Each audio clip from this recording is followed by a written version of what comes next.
On va passer au VIX. Le VIX, l'indice de la peur, qui n'a de peur que le nom, puisqu'il navigue actuellement dans des eaux plutôt calmes. Qu'est-ce que vous en pensez? A priori, on peut continuer à regarder vers le bas? Alors c'est vrai que le VIX, est assez bas actuellement malgré tout de même un contexte relativement complexe. Alors quand je dis, contexte relativement complexe, je parle notamment, des soit des crises, soit des conflits, ça peut être les 2.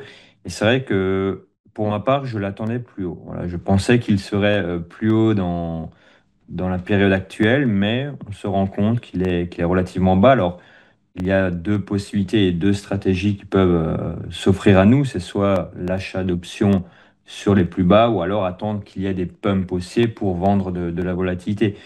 Ce qu'il faut comprendre également, c'est que, le VIX est un actif qui va se déplacer en parabolique inversée symétrique dans la majorité du temps, que donc lorsqu'il y a un pump très fort, il y a également une retombée très rapide. À partir de là, effectivement, il est très bas actuellement, mais il peut, on va dire, sur fond de contexte géopolitique, il peut très vite repartir à la hausse, tout en étant également très vite de nouveau très bas. C'est un peu brouillon de dire ceci comme cela, mais ce qu'il faut comprendre, c'est que c'est un actif qui va permettre de mesurer d'une part un peu le contexte, mais également de pouvoir prendre position et des positions de couverture. Donc actuellement, effectivement, il est très bas et pour ma part, j'attendrai au minimum les 30 pour pouvoir un peu shorter de la volatilité. Non, c'est pas du tout brouillon ce que vous dites. Au contraire, on comprend bien qu'effectivement, l'accord d'hier, n'offre pas plus de visibilité et c'est notamment, la déclaration de Donald Trump d'hier qui a dit que, désormais, il offrait 10 à 12 jours à Vladimir Poutine pour négocier une paix, durable en Ukraine, alors qu'il y a quelques heures auparavant, quelques jours auparavant, il lui avait, proposé 50 jours. Donc en fait, voilà, l'imprévisibilité américaine, est toujours de mise et donc par la force des choses, la visibilité n'est pas forcément plus accrue.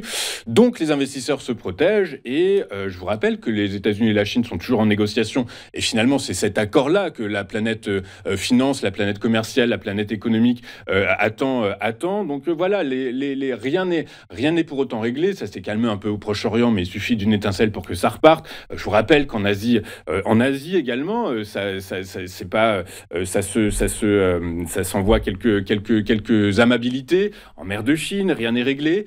Voilà, donc les tensions géopolitiques sont quand même bien présentes et effectivement, peut-être que l'indice de la peur est un peu complaisant à l'heure actuelle. Donc rien n'est fait